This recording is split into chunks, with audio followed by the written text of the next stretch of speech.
Why is it that this name of Stephen Kalonzo Musyoka cannot leave our political discussions and debate and analysis? What is the real influence of Kalonzo Musyoka?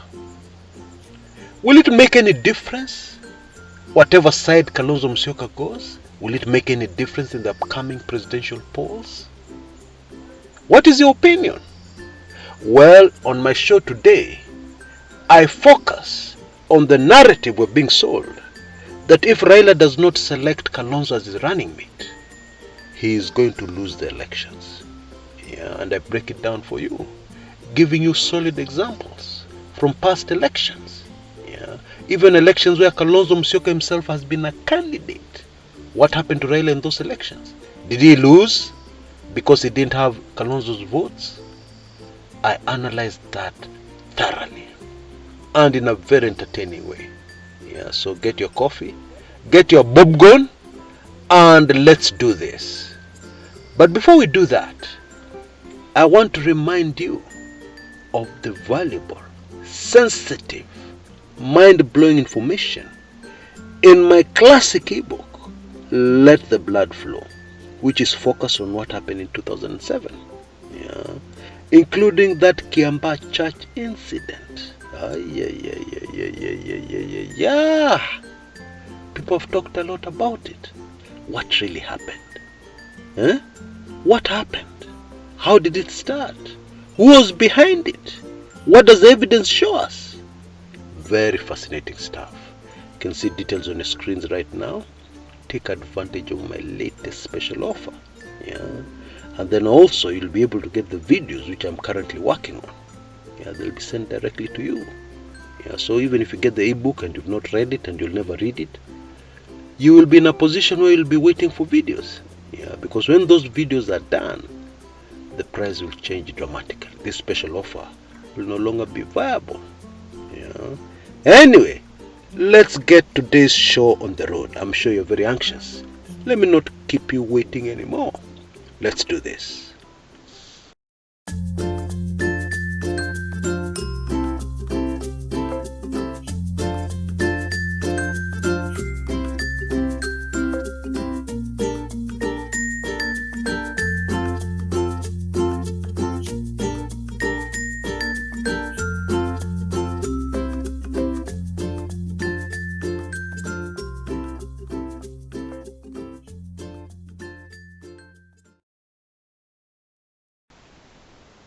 It is very normal during general elections, all kinds of grand theories and analysis.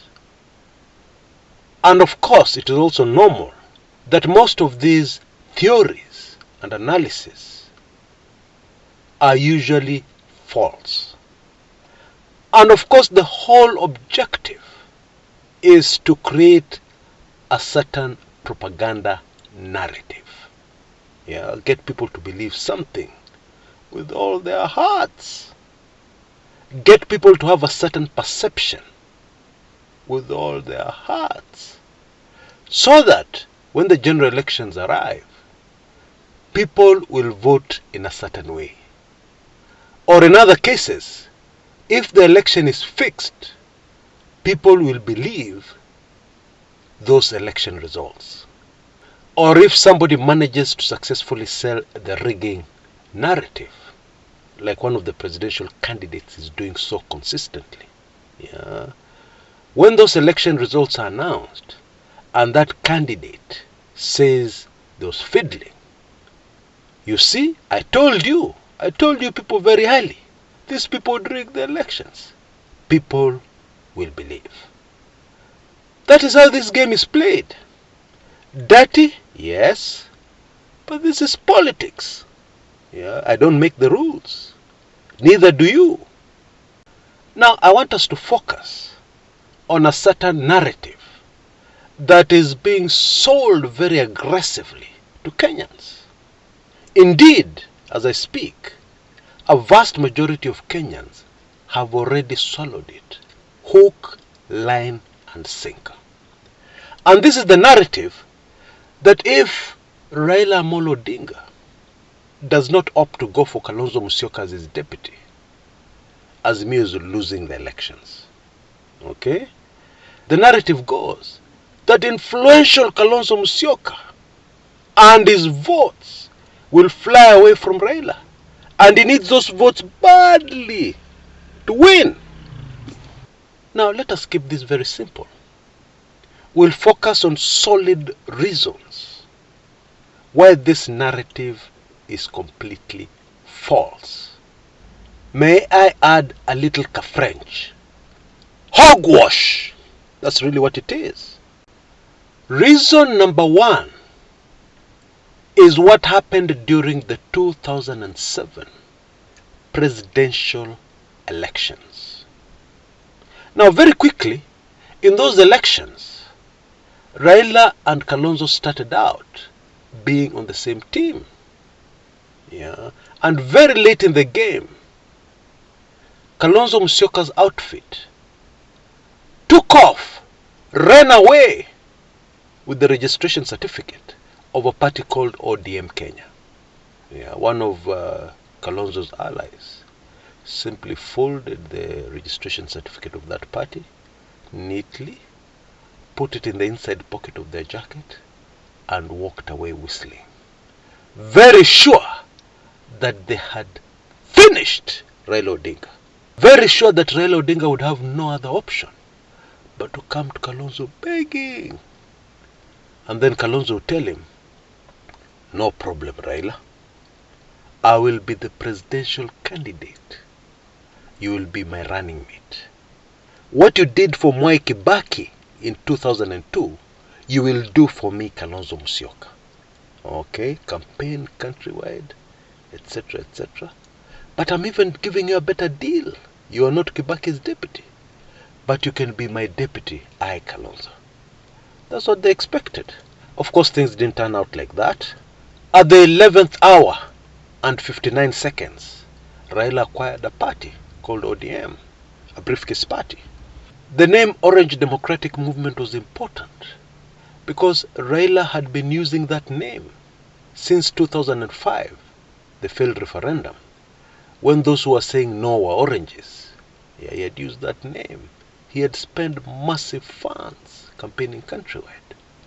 It would have been very tricky bringing in a brand new name. Yeah. So he got Orange Democratic Movement. So going into those elections, we had two political parties. Orange Democratic Movement Kenya, ODM Kenya, and Orange Democratic Movement political party with no Kenya. And of course ODM is the party that exists right up to this day. The other party, ODM Kenya, changed their name to the Wiper Party. Now, considering those circumstances, Kalonzo ditching Raila at the last minute, we can assume very comfortably that all Kalonzo Musyoka's influence shifted with him as he left ODM. But who won those presidential elections? By a landslide.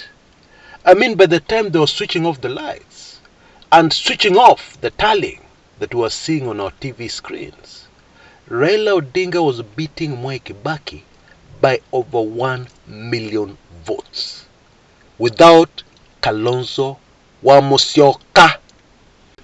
And remember that time, we were under the old constitution. There were no counties. We did not have 3 governors from the Kamba nation, yeah, who actually don't support Kalonzo Musyoka. We didn't have them. Yeah, there were no counties. Kalonzo Musyoka was the only face of the Kamba nation, or rather the major face. There were no other opportunities for people to show their faces as anything in Ukambani.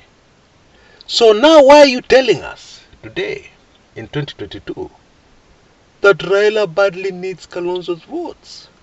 How come he didn't need them in 2007?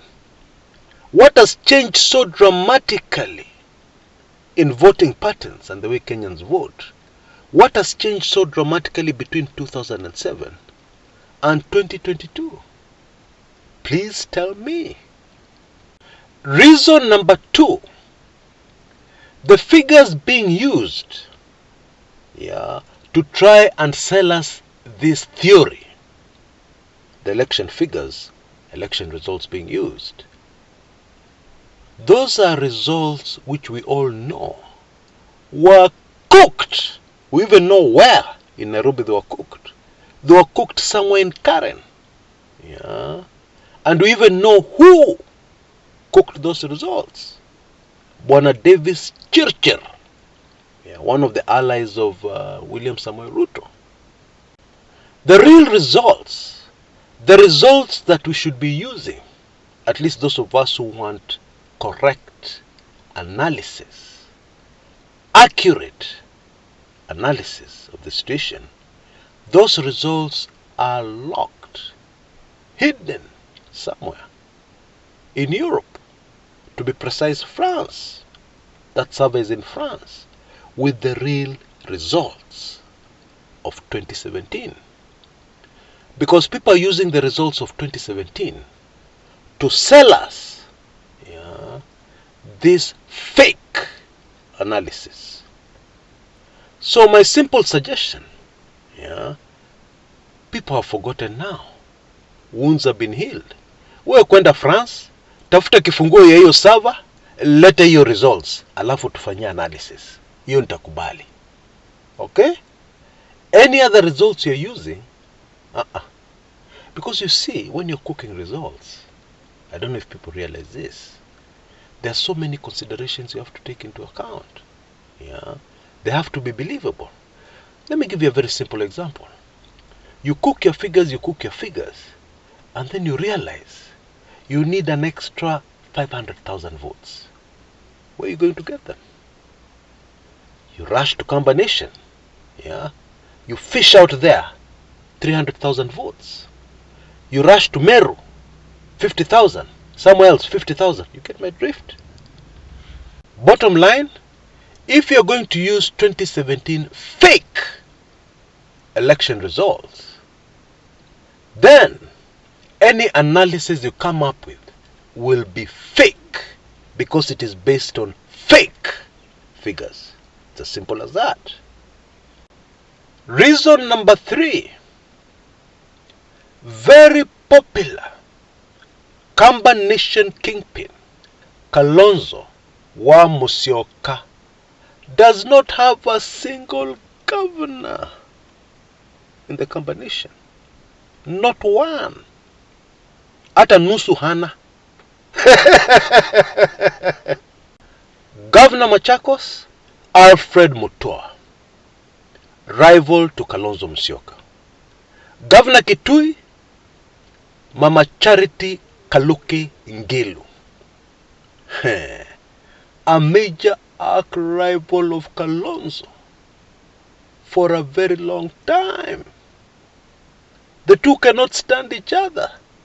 That is the governor of Kitui. The governor of Makueni, Professor Kivutha Kibwana, one of the harshest critics of Kalonzo Musyoka. So I want to ask you a simple question. How did these 3 governors get elected? And yet Kalonzo Musyoka is so influential in the combination. How? How did they manage? Where did they get the votes from? And 2 of these governors are serving a second term, Mutua and Kibwana, Makueni and Machakos. Where did they get those votes? And may I remind you that during the 2017 presidential elections, Kalonzo Musyoka had his own candidates in all those 3 Ukambani counties. He had them. And he pushed for them to be elected. He campaigned for them to be elected. But they lost. This very influential Ukambani kingpin couldn't do the simple thing of getting even one, not even 2, one governor elected in Ukambani. Reason number 4, we're just saying the truth and nothing but the truth. Reason number 4, this analysis is skewed to sell a narrative. I'll tell you why. When you're talking about the votes Raila Odinga will get, we always base them on the way Kenyans vote along tribal lines. Are we together? Yes.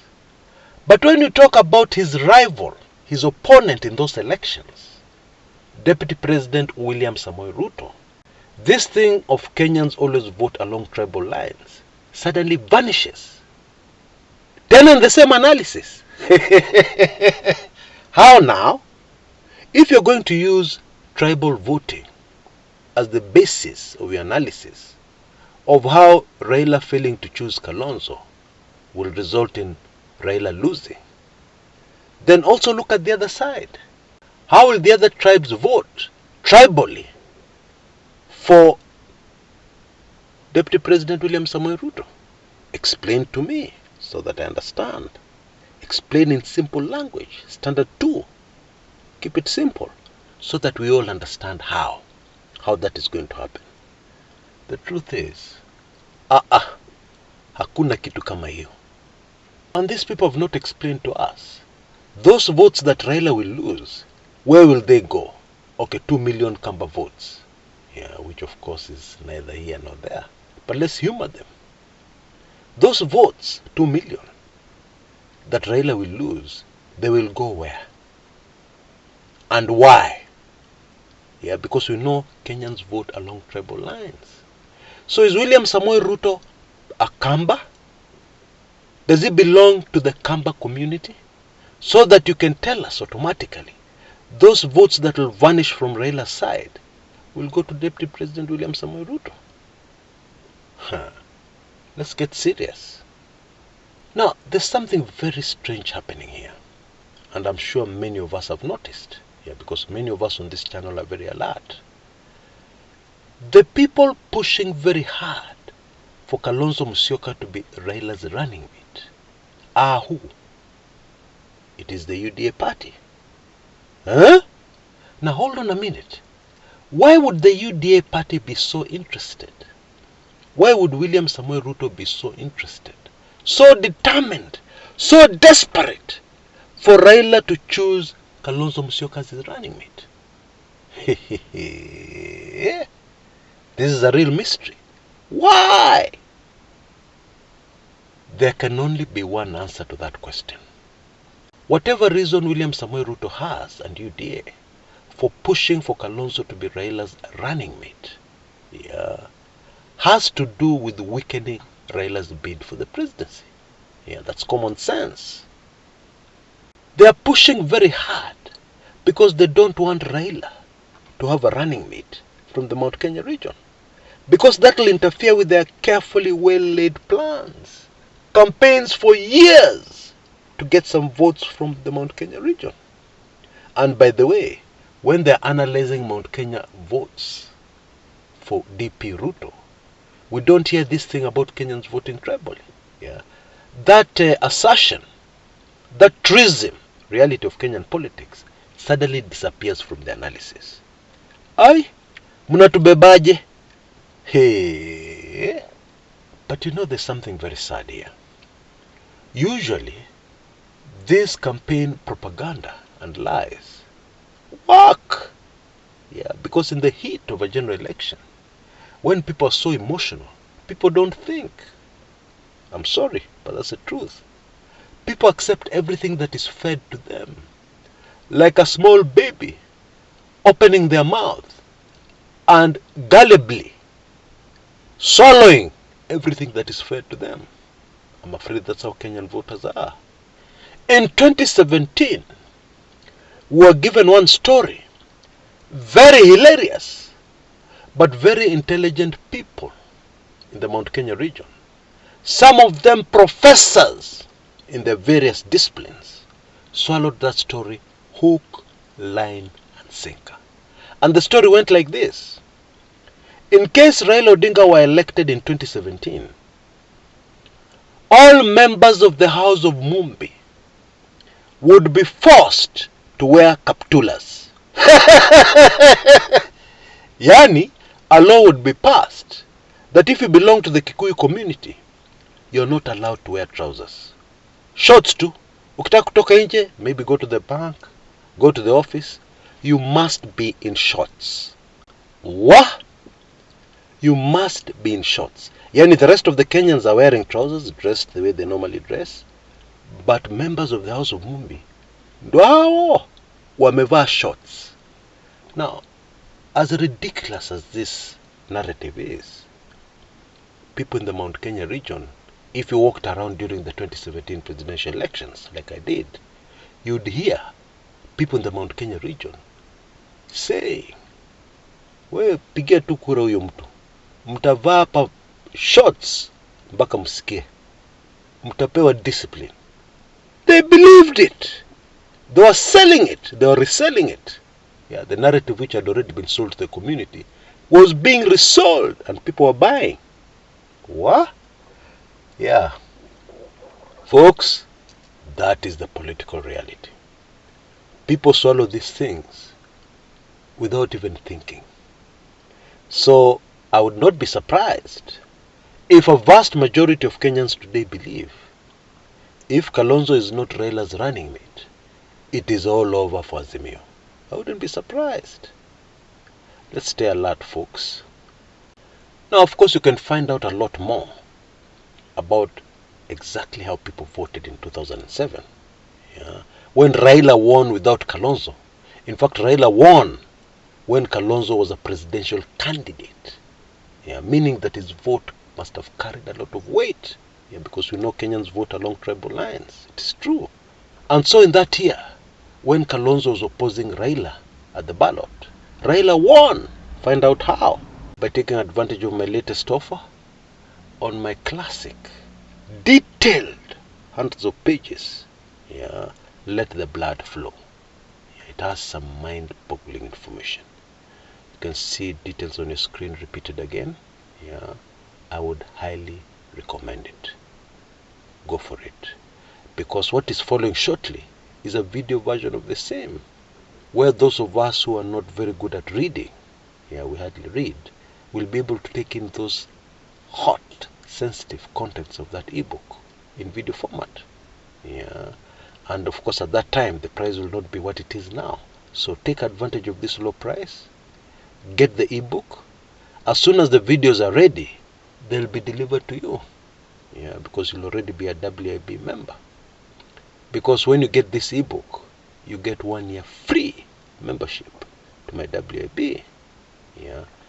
This ebook and the information contained in it is so terribly important as we go into the 2022 presidential elections. Very important. Until next time, this is Kshs, Kumekucha.